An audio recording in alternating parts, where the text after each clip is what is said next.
Hello, everybody.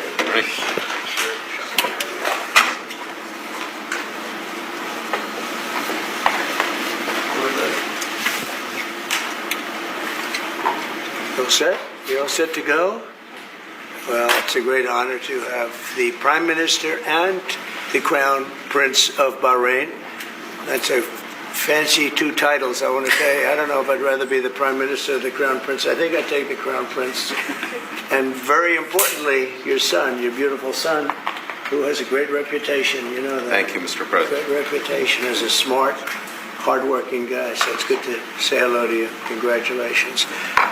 We've had a tremendous relationship, I have personally, with Bahrain over the years, and has been a fantastic ally. And anything they needed, we helped them, and anything we needed, they helped us. And we're going to be talking about a lot of different things, including the most perfect military maneuver that anybody's seen probably in 50 years, which took place a few weeks ago, and Iran knocked out their entire potential nuclear capacity. And it was obliterated. You know, I used that term. They said, well, maybe that's too much. I said, no, it turned out it was more than obliterated. They can't go back. And we're just really going to talk about some things, including trade. We're going to be discussing trade. We do a lot of trading with Bahrain. And we're going to have lunch after this.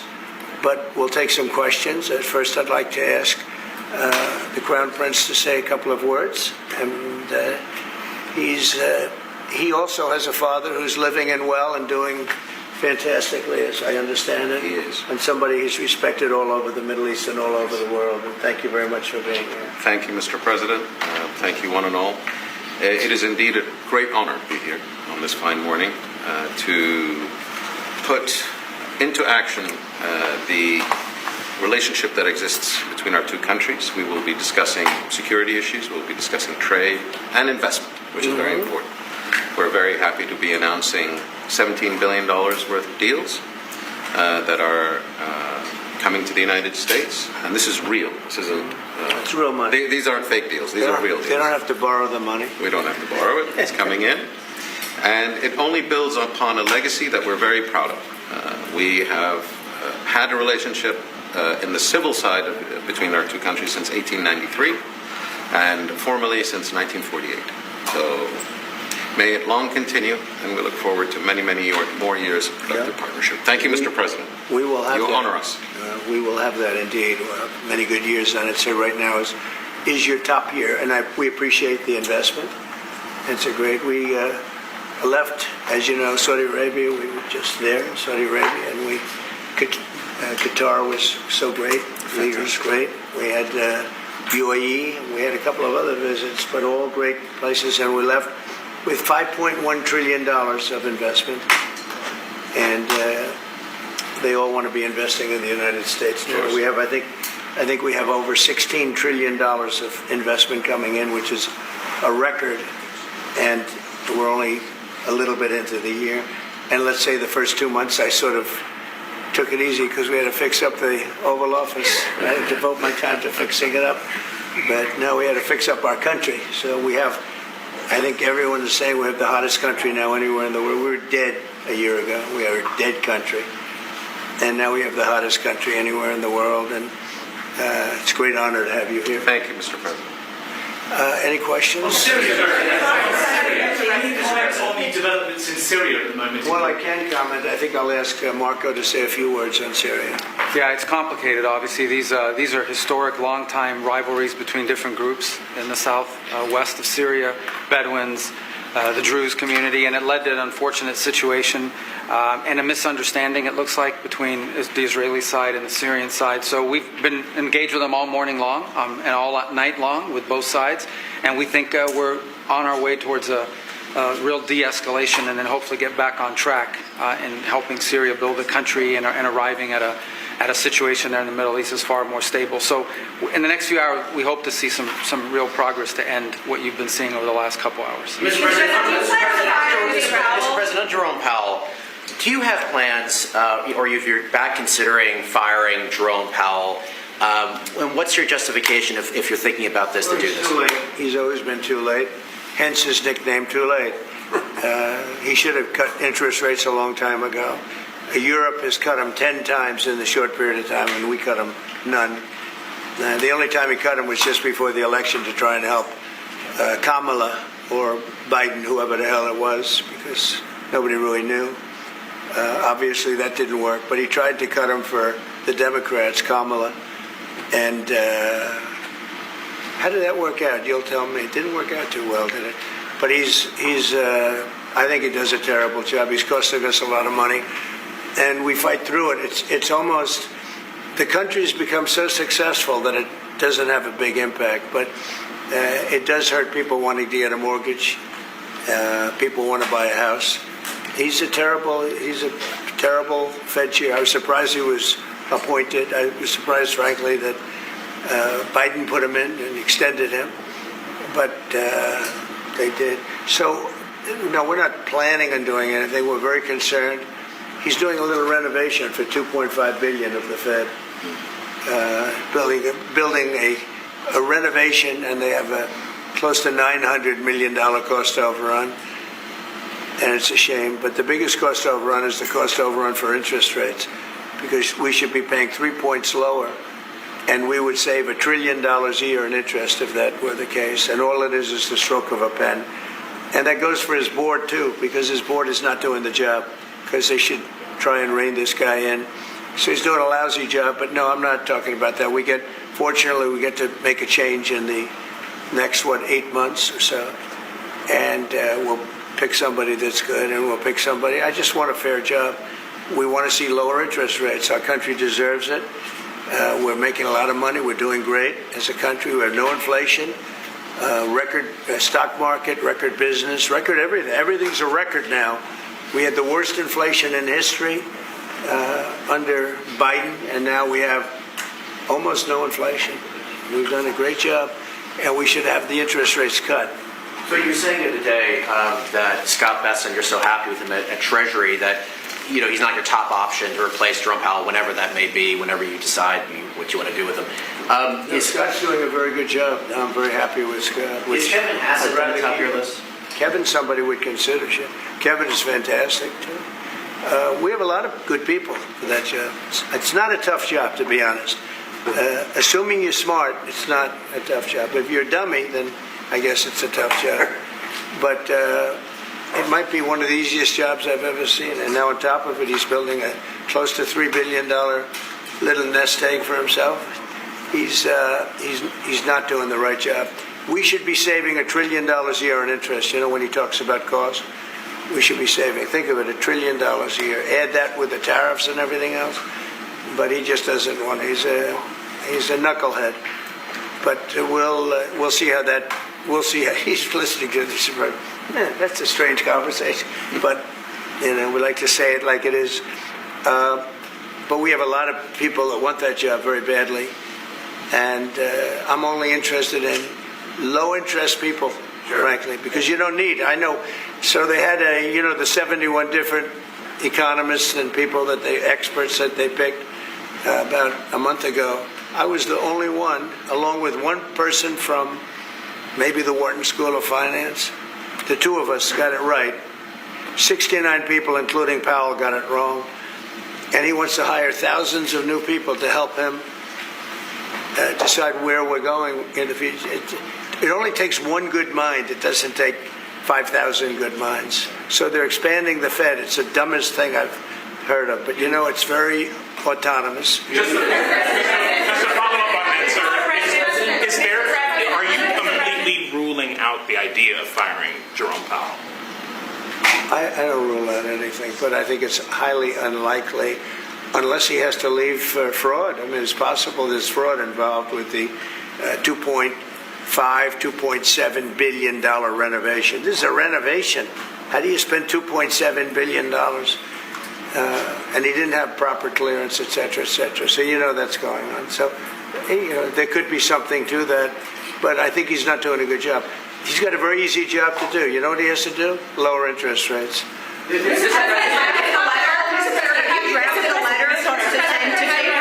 Decide decide that you are going to fire him? Have you drafted a letter? I haven't drafted a letter. So you didn't show a letter to Republican lawmakers last night? No, I talked about the concept of fire him. I said, what do you think? Almost every one of them said I should. But I'm more conservative than they are. We talked about it. In fact, we had 11 of the 12 people here yesterday for a very big bill having to do with crypto, etc., and other things. And all of the votes are going with us, every single vote. But during the conversation, when we were talking about it, I asked, what would you do about that? They all said would fire him. Mr. President. Mr. President. Thank you for taking the question, sir. You were in Pennsylvania yesterday and you unveiled $92 billion worth of investments. One of those jumped out, though, $15 billion in Homer City to build the largest natural gas power plant ever. I was at the rally where you told Homer City residents that you would not forget them when the biggest coal plant in Pennsylvania closed down. You delivered for them yesterday. What message do you have to those residents? Well, I'm happy. Homer City, I was there, and I said, I'm going to produce something, I don't know what, because they had shut down this massive coal plant, one of the biggest in the country. And it was just purchased by the gentleman that you met yesterday, a very substantial man. I don't know if he's maybe not as substantial as you, I'm not sure. But he's pretty substantial. You know who I'm talking about. And they're going to spend billions of dollars on rebuilding it, and it's going to be the largest plant of its kind in the world, I believe, actually in the world, and it's going to be great. So we really fulfilled that promise to Homer City, but it's to Pennsylvania, basically. I won Pennsylvania, and very conclusively won Pennsylvania, so I owe them a big debt of gratitude, but thank you for bringing that up. We raised 92, it's actually going over 100, so it'll be over $100 billion to be invested in Pennsylvania. It was Pennsylvania Energy Project. So everybody was there. Larry Fink was there. I mean, everybody was there and done a great job. The senator did a great job. And we were very proud. That was a great meeting yesterday. Thank you very much. Mr. President, for each of you, so for the Crown Prince, are you planning on taking any of the Patriot missiles that you're going to receive from the United States and divert those to help Ukraine? We have no current plans, as we have an operational requirement inside Bahrain to keep them there for the present time. He's got plenty of them, too. And Mr. President, on the fentanyl bill, They're wonderful. They're wonderful pieces of kit. They work very well. American technology is the best. Yep. and on the fentanyl bill that you're That's signing. maybe the most important part of this. He has his choice of everything, and we make the best military equipment by far in the world. None. There's nothing close, right? Bar none. Yeah. Thank you. And on the fentanyl bill that you're signing today, do you hope that that's going to restart law enforcement cooperation with China on getting the fentanyl? Yeah, I think China's been helping out. I mean, it's been a terrible situation for many years with fentanyl, but since I came here, we're talking to them, and they're making big steps. They're also, as you know, being penalized. You know that, right? They're being penalized with tariffs because of the fentanyl, but they want to do something. We'll see what happens. Mr. President, I know. Please. Thank you, Mr. President. An American from Tampa was beaten to death. He was killed by Israeli settlers in the West Bank. His family has been calling on you to help prosecute his killers. Are you going to do that? An American from Tampa? Yeah, your first sentence is really. Go ahead. An American citizen from Tampa, Florida, has been killed in the West Bank. His family has been asking you to prosecute him. Are you going to help finding his Yeah, well, so first of all, have you seen yesterday, Ambassador Huckabee has asked the Israelis to conduct an investigation. We want to get all the information about who was involved. We protect all American citizens anywhere in the world, especially if they're unjustly murdered or killed. So we're gathering more information, but I hope you saw yesterday Ambassador Huckabee in Israel asked the Israeli authorities to produce an investigation and concrete information about who was responsible for his murder. They're reporting that tomorrow. We have a meeting on it. They're going to be reporting that to me. Yeah. Please. Do you think that the Gulf area now is more secure, and do you believe that a negotiation with Iran is necessary at this stage? Well, I definitely believe that the volatility of the situation has been reduced. And we didn't know where it was going to go on the Sunday. We were very glad when we found out on the Monday. Let me put it that way. And should the Iranians want to negotiate, I believe the ball's in their court. That is the true reality of where we stand today. They are the ones that stand to benefit from a negotiation. And they do. They want to negotiate. They want to negotiate badly. We're in no rush because, we said we could have made a deal. They should have made a deal. And then we bombed the hell out of their various places. We're in no rush, but if they want to negotiate, we're here. Yeah. Mr. President, I know you want to move past all this intrigue over the Epstein files, but I do want to ask you to clarify something you said this morning. You said this was all a hoax. Has your Attorney General told you this was a hoax? What evidence have you seen? No, it's not the Attorney General. No, I know it's a hoax. It's started by Democrats. It's been run by the Democrats for 4 years. You had Christopher Wray and these characters and Comey before him. And it's a bad group. It started, actually, look at the Steele dossier that turned out to be a total hoax.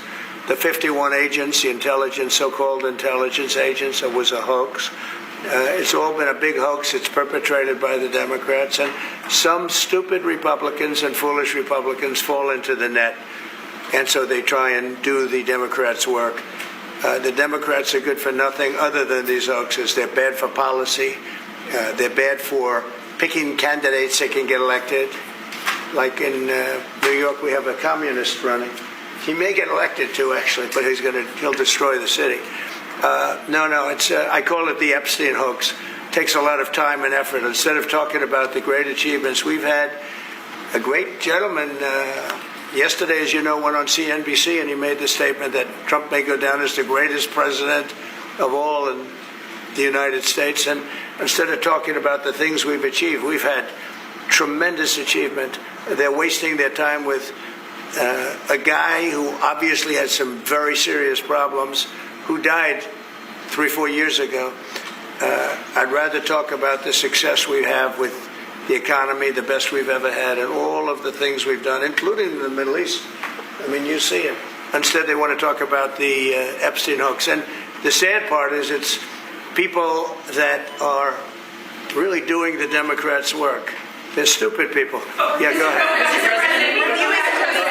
Mr. President, there's lots of reports coming into this meeting that you planned on firing Fed Chair Jay Powell. Markets reacted. Is that right? Those are reports, but they're not true. So what would be useful to know, are you committed to picking someone from the outside? Are you going to interview individuals that are so on the many board people right that now? want that job. I have people that I've known a long time. They're calling me, begging for the job. You know what you need there? A smart person with common sense, but you need a very smart person for that job. I think it's one of the easiest jobs in government. You show up once a month and you make a statement about where the economy's going, and we're going to raise or lower interest rates. It's probably the easiest job I've ever seen. That's why I'm trying to figure, why does he want to expand and add more people? He's going to add more economists to tell him what to do. But the economists, I was right. All the economists were wrong. They admitted it. They admitted it this morning. Quiet. Go ahead. Mr. President, you mentioned fraud in an earlier answer. Are you saying you want to investigate the Fed chair for fraud related to this renovation? Well, I think he's already under investigation. He spent far more money than he was supposed to on rebuilding. I didn't see him as being the kind of guy that would want to have parks, rooftop parks, and everything else on top of buildings, but who wants to spend that money for the Fed? The Fed is supposed to sit there and say where interest rates are going and a couple of other very easy things to do. And he spent $2.5 billion. I think he's got some problems.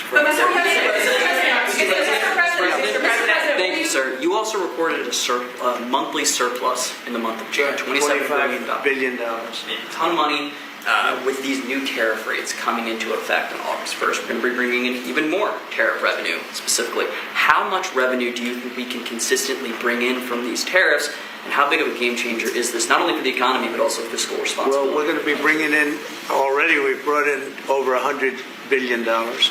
We'll be bringing in hundreds of billions of dollars.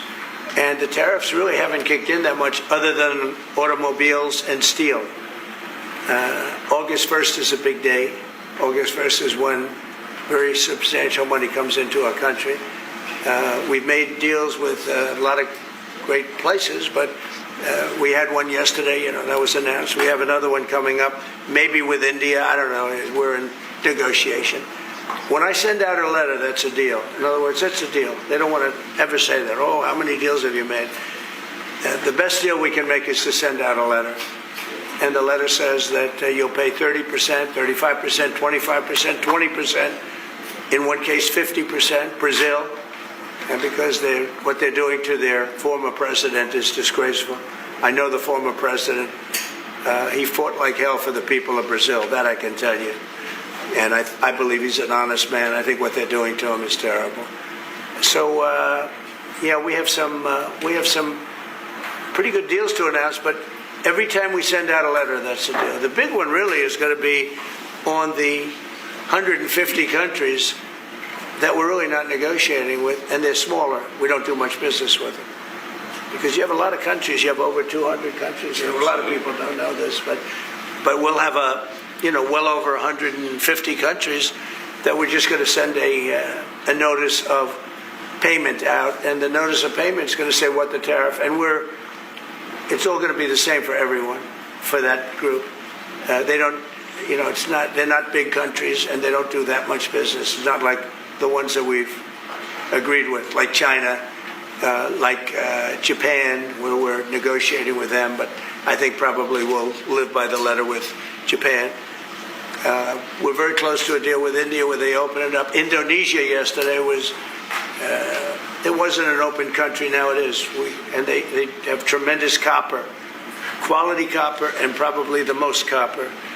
And we made a deal with Indonesia. We pay no tariff, zero, and we have total access to trade. That's a phenomenal deal for our companies.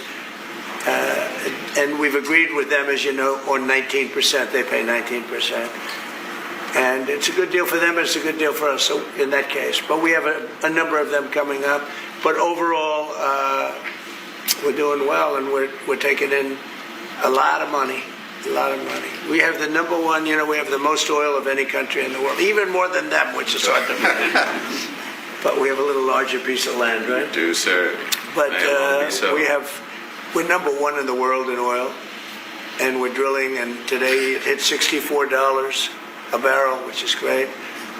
And that'll help stop wars, actually. If you want to know the truth, it's going to help stop wars. And we hope to get it down a little bit more. But we have oil down to $2, $2.25, $2.50 in numerous states. We hit one at $1.98 a gallon. And that's a great thing. That's one of the reasons that inflation's in check. When you can do that, you stop the inflation. What Biden did is he ended our policies, went to his policies. He doesn't have a policy. Some lunatic around the desk had a policy. Whoever operated the auto pen had a policy, which is, by the way, I think the biggest scandal.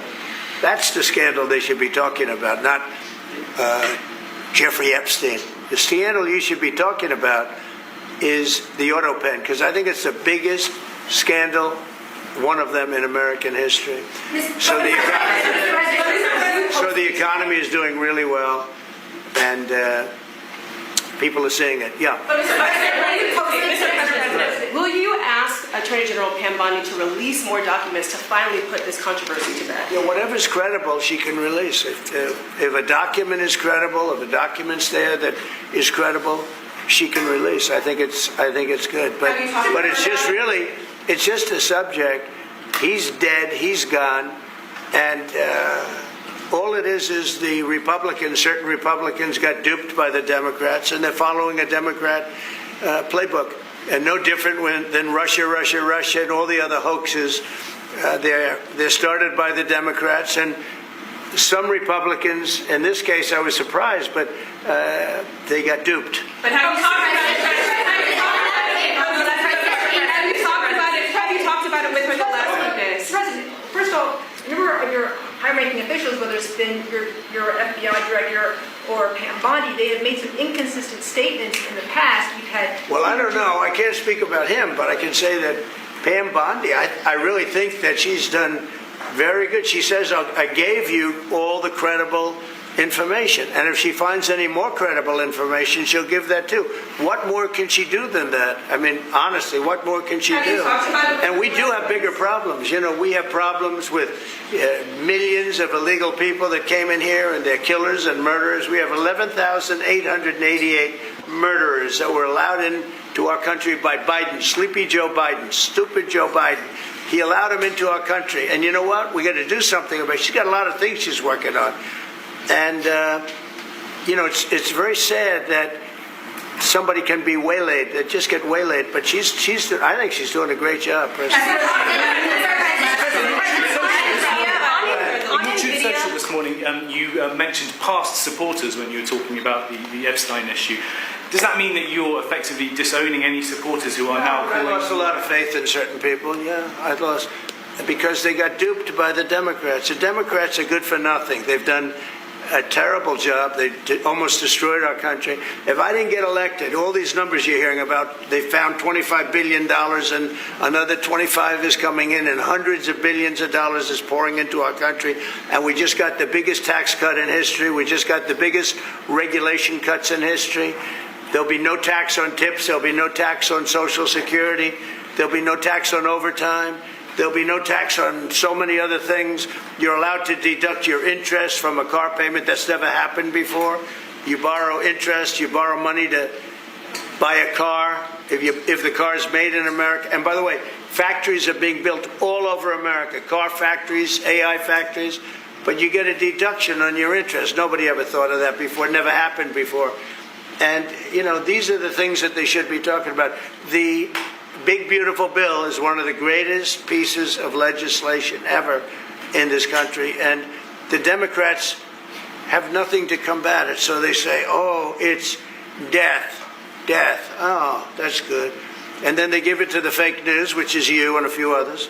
And the fake news talks about the bill is death. The bill is actually life.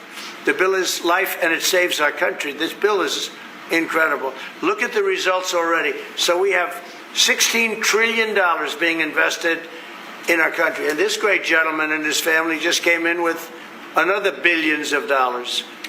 And if he didn't like the country, if he didn't like where we were going, he's very smart. He'd come, maybe he wouldn't even come. I think maybe he wouldn't even come. You'd save your time. But, because, you know, it's one of those things. But if he didn't like where this country was, he wouldn't be investing billions of dollars in this country. But think of it, $16 trillion, more than has ever been even contemplated before. And we haven't even started yet. So that's what I want to talk about. I want to talk about the success. And the Democrats have nothing to show for what they do. They almost destroyed. They allowed 25 million people to come into our country, gang members, jailbirds, from all over the world, not South America, from all over the world. They allowed them to come into our country from mental institutions, insane asylums, just walk right through. They couldn't come into your country. They couldn't come into any country in the world except our country. And they came in from the worst places, gang members, drug dealers. They all came in. Turn it off, please. They all came in. And I'm doing something about it. We have it under check right now. We got rid of a lot of the murderers already. Some of them we put in our prisons because they're so bad we don't want to take a chance in putting them in a foreign prison and have them come back. But we've done a great job. Our country's in great shape. We literally have the hottest country anywhere in the world right now. And it's true what the king said, what a lot of people said. We were a dead country. 1 year ago, we were a dead country. We were laughed at all over the world. We had Afghanistan with that horrible embarrassment, most embarrassing moment in the history of our country. Look what happened with Russia and Ukraine. That should have never happened. Look what happened with Israel. That would have never happened. Hamas had no money. Iran had no money. There was no money to do an attack like that. All these things that happened that wouldn't have happened if you had good leadership. And that's what you should be talking about. Thank you very much, everybody.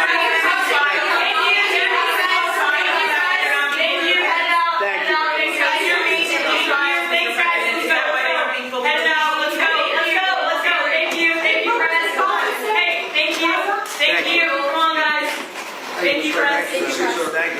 you. Another day in Paris.